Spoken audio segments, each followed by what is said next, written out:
Welcome to Games You Should Know by Heart. I'm Eric, Grandmaster in Residence for the week. I'm an IM, but I have the GM in Residence title. Today we're going to look at a variety of games in the same opening.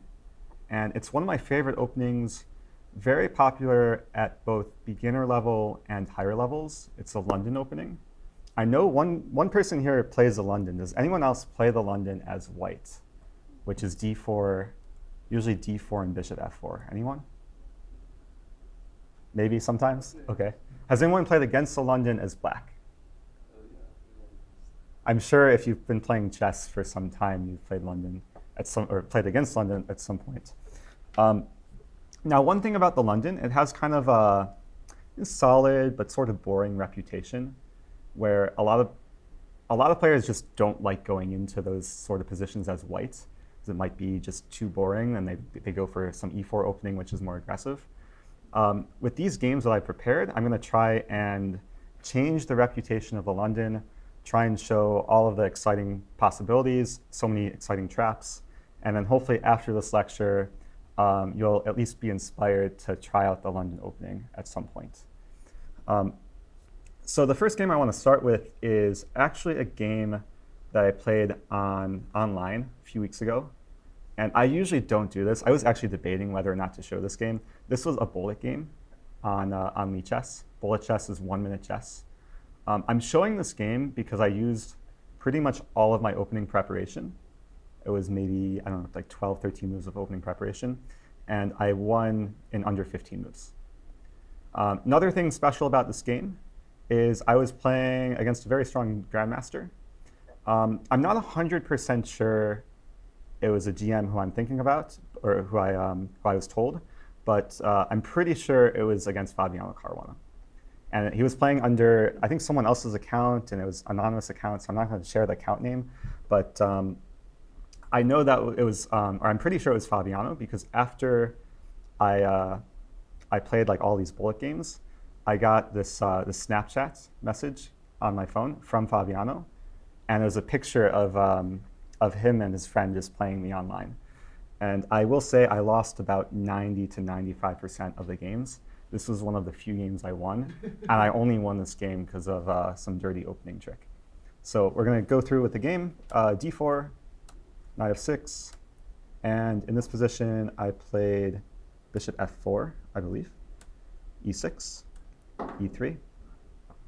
And for any beginners, London opening is incredibly easy to play, or at least to learn from the very get-go.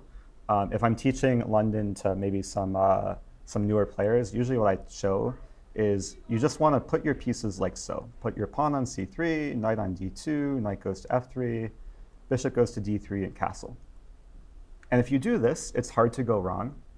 And you can do this against most setups that black chooses. And then it's a very difficult opening to crack, even for stronger players. In this game, I'm going to show some more kind of higher level stuff against black's specific setup. So I started with, he started with c5. I played knight f3. And then he played b6. And b6 is a very common move, especially among a lot of stronger players, just aiming to be solid, looking to play something like bishop e7, control the long diagonal, maybe play some move like knight to c6. It has a solid reputation, but there's some tricks to be aware of from the black perspective. And in this position, I played a very tricky move, pawn c4. And the idea behind this move is I want to play d5. And I just want to gain space in the center. And if I achieve d5, then it sort of transforms into what we call the Benoni opening, which is usually pleasant edge for white, just having more space. So what was played here as black, bishop e7 was played, which looks like it prevents d5. Because black is now controlling d5 3 times, pawn, bishop, knight. However, I've studied this position before. And there's a very cool trick that white can use in this position. White can play d5 anyway. And it's a pawn sacrifice. White's sacking a pawn, but getting a lot of initiative, as you'll see. So black went ahead, took the pawn.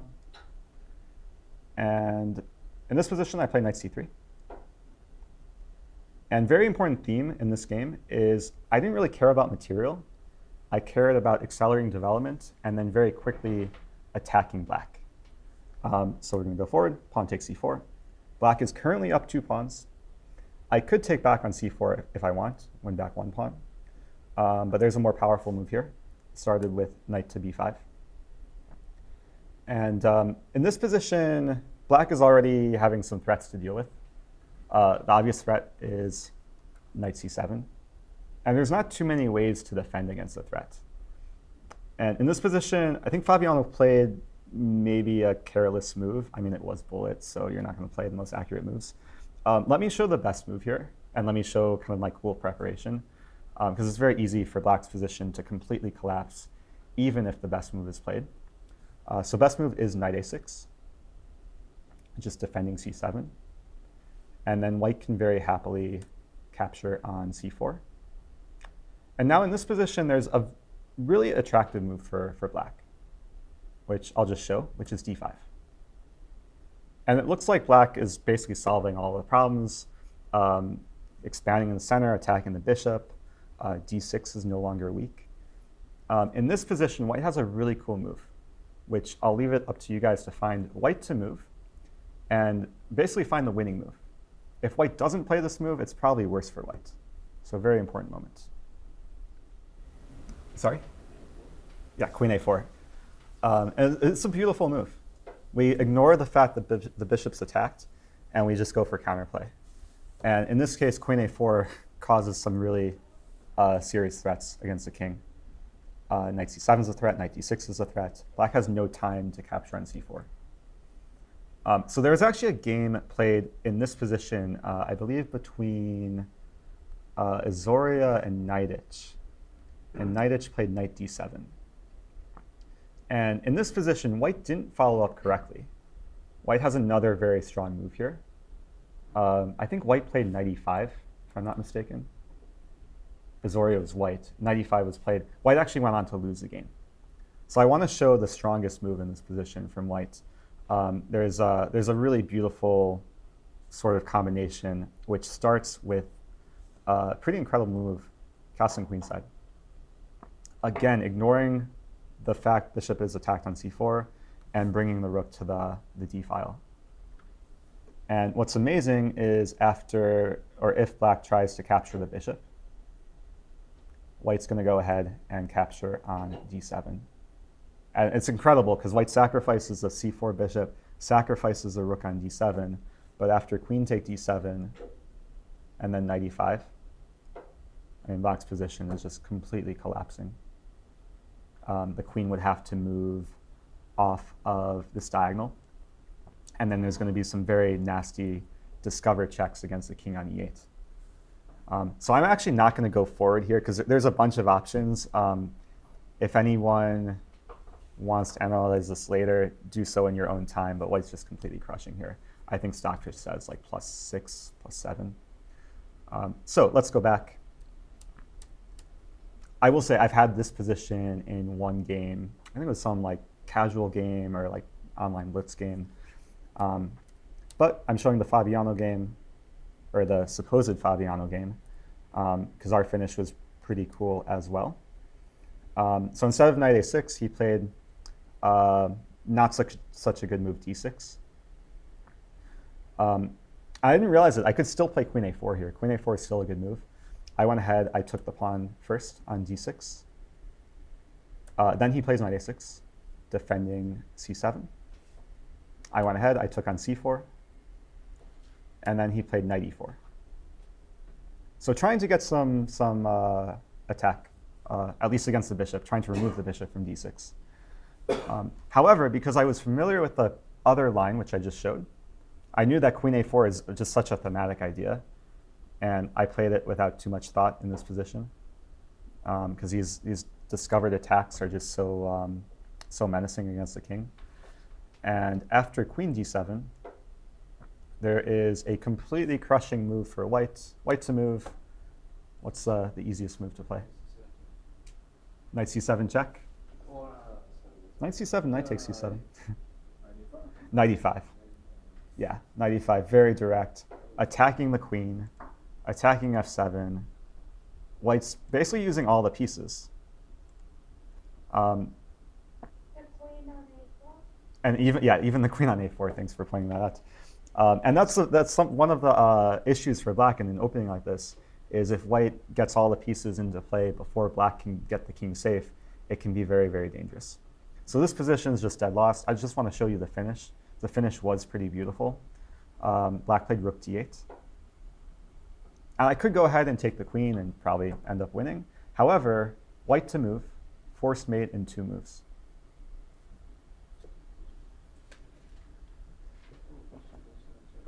Aha, bishop f7.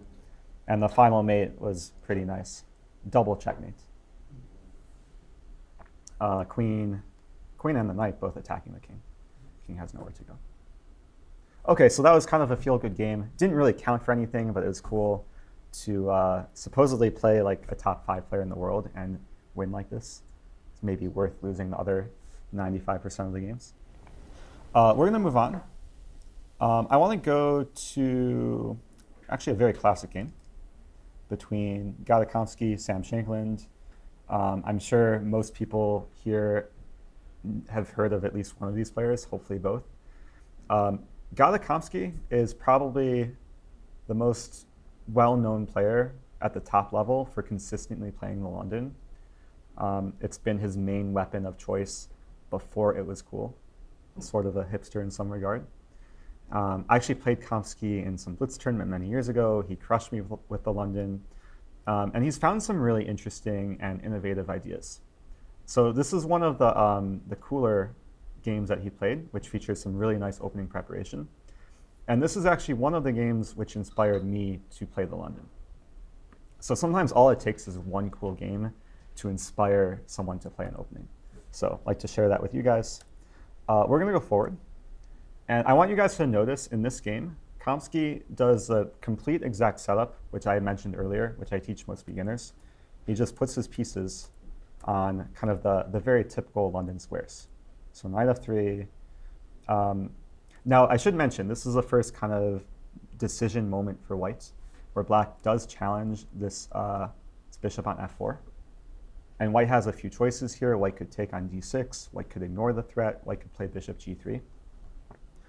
If you're a London player and you're getting in this situation a lot, the most principled move is to play bishop g3. And that's what Kamsky does. You don't want to concede the trade of bishops on d6 because that would help activate the black queen. And when you play bishop g3, you make it so that if black takes on g3, you're very happy to open the h-file. And it's actually a mistake for black. I've had a lot of blitz games which have gone down this path after black castles. White plays bishop d3.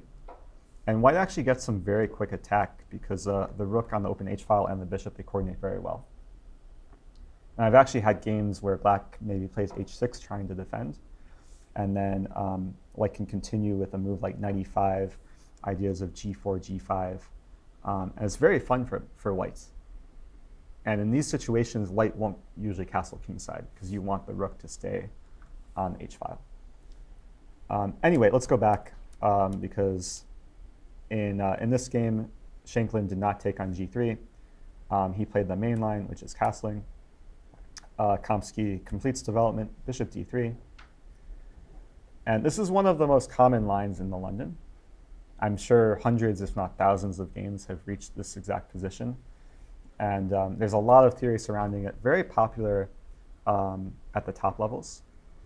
And in this position, Shankland played a very kind of natural, intuitive move.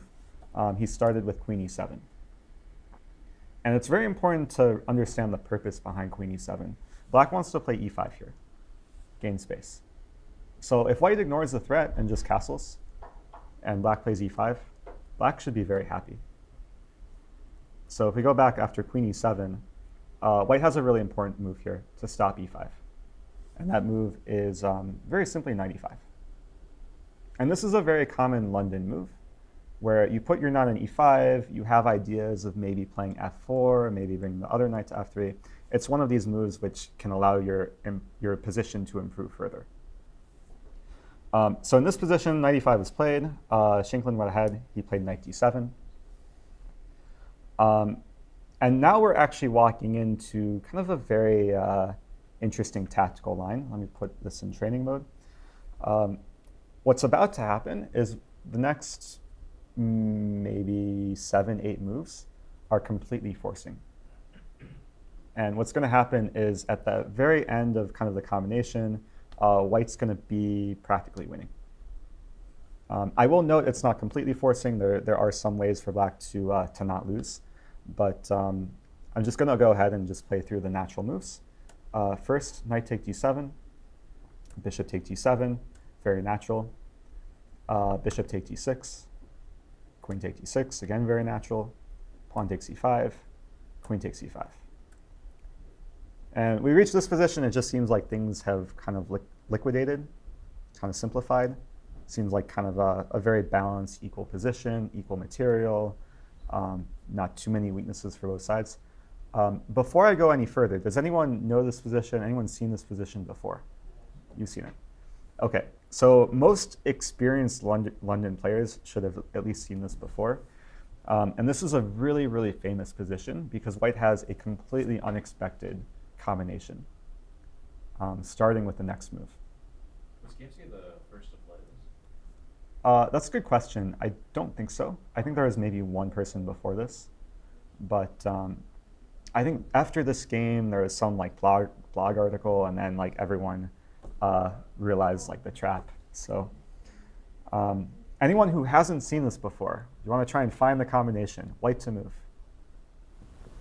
I'm realizing this is actually pretty tough. If you've never seen this before, it could take a while. So Alex, do you want to say the move? Bishop h7. Yeah, bishop h7. And I'm sure if you've maybe studied like tactics, you've seen what we call the Greek gift sacrifice, where you sack on h7 and you get some attacking against the king. It seems like in this position, bishop take h7 shouldn't work, but it does work for a very cool reason. So let's go forward. King take h7, queen h5 check, king g8, and incredibly important move here, knight e4. And it's incredible, but the queen on h5 pins the pawn. Meanwhile, the knight attacks the queen, so knight can't be taken. And white is threatening both the queen and knight g5. So white's wasting no time. Every move's a threat. Black's queen has to move, and after knight g5, white is actually very close to mate. So it's really, really difficult for black to defend in this position. And actually, white pretty much already has a decisive advantage. Now we're going to go forward. The game's not over. But if you play the London, this is such a devious trap. And it's the type of thing that even strong players don't know about. Like this game, Sam Shankland, over 2,600, just walked into. It's not every day a strong GM walks into a trap like this. So we're going to go forward. Queen at c4, knight g5. And it still took work for white to convert. Black's not getting mated yet because rook d8. However, white is happy to win the f7 pawn. And after this, white plays queen h5, king g8. Now let me explain, because there's some interesting kind of nuanced ideas with how to best convert this position. And I do want to explain, the line that white would like to play is queen h7, king f8, queen h8. This is all forcing. Here, here, and then king d6. And it looks good for white. Like you won the g7 pawn, you got the king to d6, but the king's kind of escaping. And things might become unclear because black does have the extra bishop. So Kamsky, of course, realized this and played a really, really important move in this position, played rook d1. He's in no rush to play queen h7. So queen h7 can basically be played anytime he wants. First, he's preparing his attack by putting the rook on d1. So if the king ever comes to d6, the rook will be on the best square. So we're going to see how the game continues. Black played e5, trying to do something, I guess, control more center. And then white played queen f7, king h8, And now another nice move from white, pawn e4. And you notice white wants to try and open the d file. If the d file opens, then d6 will be cut off, and the king won't have an escape route. What we should also notice, the pawn can't take on e4 because there's a pin. So the pawn is pinned to the queen from behind. And white's already like very close to winning here. If you take time and you look in this position for black, it's really hard to find a move here for black. Black is pretty restricted. So what happened in the game, Shankland tried to sacrifice back a piece and get counterplay, but it didn't work out. And really, there is no other useful thing he could have done. So we'll just see what happened. He played knight e7, giving away the knight, which Kamsky gladly took. And then Shankland had the initiative for maybe 2 to 3 moves, but it didn't last. So he played bishop b5, threatening mate. It's slightly scary because white's king is stuck in the center. White can't castle. But Kamsky very calmly plays rook d2. Shankland takes on a2. And I really like the handling from white in this position because all the moves are just so calm. He's not scared of queen b1 check, happy to allow queen b1 check. He simply moves back to f7. So he realizes if he can do the same thing, queen h5 check, queen h7 check, and if the king ever comes to d6, there's going to be a much stronger follow-up. So queen a1 was played, rook d1, queen take b2, again threatening mate. But now white is just in time to grab the initiative before black can mate. So the rest of the game, just a series of checks. Queen h5, queen h7, queen h8, queen take g7. And now we see the importance of that rook d1 move. Now the rook is in prime position. Rook take d5. King keeps running. And then queen f6 was the last move, and then black resigned. Really no hope here. All of white's pieces are coming into action. If we want to play on a few more moves, I can just show you what would happen after queen f6. Black would drop back. White brings a knight in. And then, okay, this position is just completely over. King b6, you could take the rook with discovered check. You can play knight d4, win the bishop. Lots of ways to convert for white. So this is very beautiful opening preparation. It's not every day you can get a strong opponent into preparation and then just win kind of right from the opening. But that's what happens sometimes when you play Kamsky. Be careful. I have a bunch of games to look at. I want to start with kind of a series of 3 games, which all feature the same trap. I'm not going to show all 3, but I'll just show you one, and then you'll kind of get the sense. But I'm making a point there are 3 games here because they were all played by the same player in same exact trap against pretty strong players. Anyone know Ashwin Jayaram from the Webster team? Still lives in St. Louis. So we have kind of an inside joke on the Webster team that there's an opening trap named the Ashwin trap, because he's had this in 3 serious games, 2 of which were the same exact tournament, 2 of which happened at Spice Cup against FMs. So I want to make you guys aware of this trap. It used to be a secret. Now I think it should be more public, especially after this video. I guess we'll start with the Josh Colas game. This was the shortest game. And Ashwin played the London. If anyone knows Josh, pretty strong player, FM, has 1 GM norm. But unfortunately for Josh, he didn't understand or didn't know the opening in this game and got worse very quickly. So we're going to go forward, London. If you notice, it's the same opening as the Caruana game. And earlier I showed c4. In this game, it turns out there's another trap for white, which starts with knight bd2. And I think before we called it the Ashwin trap, we just called it the knight d2 trap, before Ashwin put his name on it. Knight d2, very tricky move order. And the idea is to actually punish bishop b7. And bishop e7 is a move that most players will play without even thinking. Just very natural fianchetto of the bishop. That's why black played b6 earlier. However, after bishop e7, there's some really nice tactical and positional ideas for white. It all starts with knight to c4. And this is not something you see every day in London, the knight coming to c4 so early. In this position, it's justified because d6 is actually a pretty big weakness, simply threatening knight d6. I should note I had one game with some random player. They played d6. Doesn't work at all because of pawn take c5, and then d6 is attacked 3 times. Knight d6 is coming. So most players in this position will realize d6 is weak, and they'll play d5.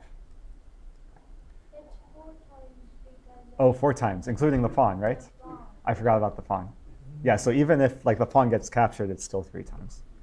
That's enough. I'm not the best at counting sometimes. Anyway, knight e5. And it turns out once this position is reached, black has already fallen into the trap. So I want to ask you guys, in this position, what is white's threat? What does white want to play next move? e5, Bishop bishop e5. b5. Anyone agree? Check. Hope some people agree. Bishop e5 check. That's one threat. And it's kind of an interesting phenomenon, but most people will identify one threat here and then miss another threat. Turns out in this position, white has 2 threats. Knight g5. Knight g5. And even strong players who have reached this position, it's funny, but they'll see bishop b5 or they'll see knight g5, but they don't acknowledge both. It's a very common type of thought process in chess. Always look for your opponent's threat. In this case, black has to look for both threats. Unfortunately for black, it's hard to stop both bishop e5 and knight g5. What happened in this game, Josh played c4, completely missing knight g5. And the rest of the game, black's position collapses. f7 can't be defended. I'm just going to play through without too much commentary. White just won a pawn. The knight doesn't get trapped. Came to d6. It was pretty brutal. And this game has to maybe be rated like PG-13. Anyway, so that was one game Ashwin played. Real quick, we'll look at some other games. Same tournament. This was Spice Cup last year. Last year, maybe 2 years ago. I forget. 2016. Okay, last year. Played against Joel Banawa, who I think is an IM now. Same trap, knight d2, knight c4, knight e5. In this game, Joel played a decent try. He played knight bd7. Unfortunately, this move runs into both bishop e5 and then the eventual knight g5. So if we look at what Ashwin does, bishop e5, a6. And now, actually, very important move here from white. You don't want to move the bishop, but you just play knight g5. And you're going to win. You're going to win f7. And what happened in the game after a take b5, take, queen c8, take. It looks like the knight should get trapped in the corner, but the knight usually manages to escape. And then white will just be up the exchange. White won the rook, gave away the bishop. Another pretty much decisive advantage by move 10. I don't know if we'll play through. I don't know if Ashwin's conversion was best here, but you'll notice he just stayed up material. And OK, another sort of brutal position for black. Rook h3, nice move. OK, maybe some technical challenges for white. But always held on to the extra exchange. And that was enough in the end. OK, we won't go any further. One more game from Ashwin. This game was a Pro Chess League game, very quick. Hope you guys aren't sick of this by now. But in this game, a6 was played, again missing knight g5. We're not going to go any further. This was an IM playing this game, Kesav Viswanadha. So I'm showing this to you guys because this is a great way to beat maybe some FMs or IMs, maybe even GMs who aren't well informed in the opening, especially this line. Because I will say, if we go back, like this whole setup with b6 is very common among stronger players. But for some reason, stronger players don't really know the exact traps in the position, or at least based on this game, they don't know. OK, so we're going to move on from Ashwin and look at another character in the chess world. I'm actually going to show another one of my games. I usually try and avoid showing my games, but this one was pretty notable. I played this over the summer back in, was it late July, in Denmark. I did like this whole Europe trip. This was the last tournament of my trip. And I had the great honor of playing Simen Agdestein. I don't know if I'm saying that correctly, but has anyone heard of him? Anyone? Yeah, former coach of Magnus Carlsen. I think he has a brother, Espen, who's Carlsen's manager. Simen is a really interesting guy because he's a very strong grandmaster, over 2,600 FIDE. And he also has played like professional soccer for Norway. He was also in Chess the Musical. And I didn't realize this before I played him, but he's actually featured in a music video. Maybe I'll show you guys after this lecture. I won't show it now, but like a day or two after I played him, there's a music video, and he's just singing about Magnus Carlsen. And it's a really well-produced video, but it's a really annoying song. Yeah, so anyway, it was cool to get a chance to play him. It was even cooler to beat him in a nice game in the London. So I'll show you, it was sort of maybe somewhat atypical line, but I think it featured some really nice kind of creative ideas. So we'll jump into it. I was white, another London. He played knight f6, and then c5. And I think I maybe showed, I showed some similar lines in a different lecture where I recommended that Black plays an early c5 and attempt to play queen b6. And this is one of the main drawbacks of the London. Let's say knight f3, take queen b6, where Black is targeting the b2 pawn. And this is sometimes like the worst, I don't want to say nightmare, but kind of the most unpleasant thing a London player can encounter, because it's the one weak point in White's position, because the bishop on f4 develops so early.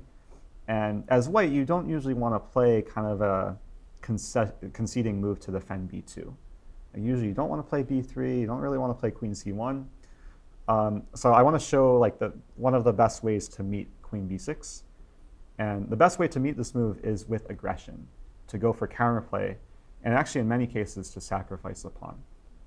So there's a very thematic move here from White, which I'll just go ahead and show. It's knight to c3.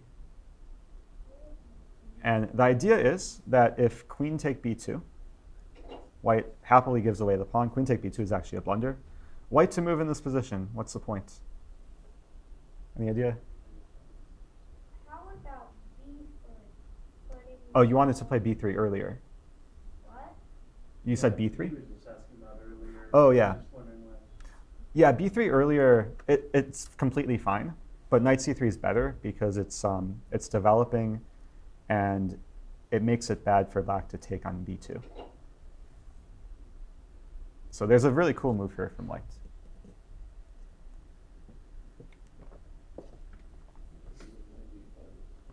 Knight b5, very nice. And what you're doing, I guess, twofold. First of all, you're threatening knight c7. Secondly, you're in some way kind of restricting the queen from coming back. And there's even some lines where the queen could get trapped on b2. So there's a line here. I'll show it pretty quickly. But if knight a6 defending c7, the best line for White is rook b1. You give away the a pawn. I was telling someone this earlier, but when you give away pawns, you open files. And in this case, you put the rook back on a1. Queen goes back to b2. And there's a few winning moves here for White. Maybe the simplest is just to take on a6, and then play knight c7, then win the rook. I think the stockfish move is just to play bishop d3. And then the idea is just to castle queen e2, rook f1. And this queen has a very hard time escaping from White's territory. So this is something that black usually just avoids. So if you play knight c3, it's usually unlikely that they'll take on b2 if they see knight b5. So the next few moves were really interesting because what black did, he was trying to make it so he could take on b2. He played the move bishop d7 here, controlling the b5 square. And it looks like that he wants to take on b2 next, which he does, because then I wouldn't be able to play knight b5. So I came up with another move here, which kind of defends the pawn with tactics, where I allow black to take the pawn, but if he takes the pawn, it's bad for him. So the move I play is knight e5. And this features a slightly different but similar idea, where if he takes the pawn, it's still a mistake. Anyone want to guess the move here for white? I heard knight d7. There's a stronger move. All right, I'll go ahead and show it. Still knight b5. And I will note that I was out of my preparation pretty early in this game. I was probably out of preparation around knight c3, but I still knew like a lot of like thematic ideas, so that kind of helped me figure out the tactics. So when I played knight e5, I actually calculated kind of a long and kind of nice looking line, which I'll go ahead and show. Knight b5, he would probably take on b5, and then I play rook b1. I win back the piece. However, it's still a little bit complicated. He has queen c3 check, but then I play bishop d2, making sure his queen's still attacked. I can still take on b5. If he takes on d4, I take on b5 with check. And I gave away the b pawn and the d pawn, so I'm down 2 pawns, but I get kind of an overwhelming attack. And what would happen here is probably something like knight d7. I would trade and then take on b7. And earlier, when I played knight e5, I calculated to this position. And actually, I think I saw one move further, that if he plays king c8, there's a nice looking tactical idea, rook c7, where the king can't move to dark square, or can't move to c7 because bishop a5. And I would win the queen. So this whole line is just bad for black again. So there's an interesting use of tactics to, instead of like going for passive defense, I go for a lot more aggressive play with knight e5. Okay, so knight e5. I think he took a while here. Like he was probably calculating queen take b2, but probably realized like all the dangers. So he played another move, attempting to take on b2. He played a6, now completely stopping knight b5, and clearly wanting to take on b2. But as we'll see, kind of the theme was I don't defend b2. I just make it so that if he takes it, it's just a bad move. So I play queen d2. Oh, no, I didn't play queen d2. I played queen f3, even more aggressive. And if he does take on b2, in this case, I don't have knight b5, but my knight's defended, which is really important, because then I can just move my rook, and I have rook b1 here. And then if he grabs c2, I grab b7. I think this is a very nice looking position for white. Active rook. His queen, it looks scary, but it's really not doing too much. So he didn't take on b2. Yet again, he played e6. Normal move. I castle. We're going to go forward for a few moves. Knight c6. I took on c6. He took. And then I played g4. In g4, it's actually a very natural attacking move, especially because I'm castled queenside. I would like to expand on the king side. Now I have ideas of g5, try and kick his knight. He went ahead, he played queen a5. His idea, he wants to play knight e4. Distract my knight from defending a2, and then try and target a2. So if you listen to any Ben Feingold lectures, what move? Yeah, always play king b1. Probably the best move there. Defending a2, reinforcing a2, so if the knight's deflected, it's not a big problem. He went ahead, he played b5. I played bishop d3, it's completing development. And one thing about this game was I think I developed a bit quicker than him, and that allowed me to get the advantage a bit later on. So he went ahead, he played b4, just expanding further, knight e2. And in this position, I think he made his first like kind of big error. Yeah, he played knight e4. I'll try and explain why this was a bad move. What he should have done was like queen b6 and try and push. What he played in the game, knight e4, the bad thing about this move is he was going all in too quickly. He was trying to go for a quick attack. His clear idea was knight c3. And I realized he was in a situation where I can actually provoke him to be overambitious, to overextend, and then capitalize later. So I think it's best to understand this by just showing what happened in the game. I played knight g3. Knight g3 was a very kind of nerve-wracking move to play because I'm moving a piece away from potentially defending my king side. And I'm leaving him with the potential to play knight c3 and open up my king and get a very scary looking attack. When I played this move, I realized he was in a situation where he either has to sack his knight or retreat, because I have 3 attackers on e4. And it was actually a very difficult situation for him. And I think he took maybe like 20 to 30 minutes just thinking about his next move. And I could see like he was already not happy with the situation. And then finally he went ahead and he played knight c3. And even though I was pretty sure this didn't work for black, I still had to be very careful because it's so scary. Like I have to take the knight. If I don't take the knight, a2 falls. I take the knight, he takes back, and my king's wide open. He has his queen, 2 bishops, his rook, and my pieces maybe don't seem like the best in the best places to defend. However, there is enough defensive resources for white. And the rest of the game is pretty much white, first of all, fending off the attack, and then attacking against the black king. And the game ended very quickly. It should end like around 25, move 25. So first stage, defend, king a1, making sure there's no like quick mate. He wanted to play queen b4, queen b2. I'm also preparing rook b1. So he went ahead, he played bishop a3, preparing to play bishop b2. I play rook b1. And because he sacrificed a knight, I'm completely okay giving up material to save my king. And that's what happened. He played bishop b2. He won the exchange because I had to take. He takes. And now we're in a situation where I have 2 pieces for rook. Now this is an important position. Most experienced players will play the right move without even thinking in this position. But white to move, the question is, should you take the pawn or should you play king b1? Yes? Yes. Yeah, Ben Feingold would be happy. In this case, what you're doing, you're using the b pawn as a shield. The b pawn is actually acting as a defender, so it closes the file.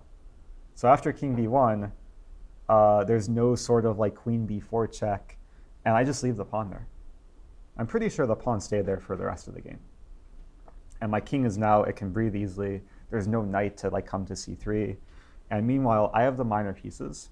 And one thing about the situation when you have like 2 minor pieces for a rook, is the minor pieces are much more effective in the middle game than a rook can be, especially when there's no like critical open files, and especially when there's queens on the board. And the strategy for white is just to create an attack with the queen and the minor pieces. And ultimately, there should be more attacking resources for white than defending resources for black. So the game ended like very smoothly. I'll just show you what happened. Castle. And it's a bad sign when like most of my pieces are already on the king side. Most of black's pieces are on the king side, or on the queen side. I went ahead, I played g5, threatening queen h5. There's actually a really cool tactical sequence here, which he stopped. He played f5. I do just want to show if he plays some move, I don't know, some random move. Let's say rook c8. I was ready to play queen h5, g6, and then queen h6. And there's an unstoppable threat, I believe it's unstoppable, of knight h5. And the point is, knight h5, there's just too many mating ideas. g7, if he were to take, then h7 would be attacked. So just to show you one potential checkmate, let's say queen b4, knight h5. Should also note knight f6 is a threat. So let's say take, then we take on h7. This is a classic mating idea. Oh, I could play bishop e5 here too. I could also play this, and mate.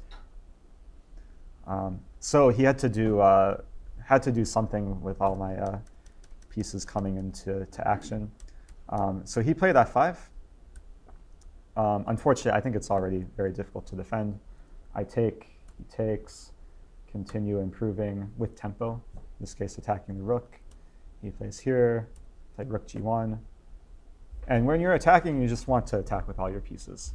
I think that's a pretty easy principle to apply. In this case, all of white's pieces doing some job or putting some pressure on the king side. Bishop e5 was played. I think in this position, it's already a forced win. Knight takes g7, take, and I actually sacrifice. So if we count material, I am down the exchange, but it is forced mate. I'll leave it up to you guys. White to move, mate in 3.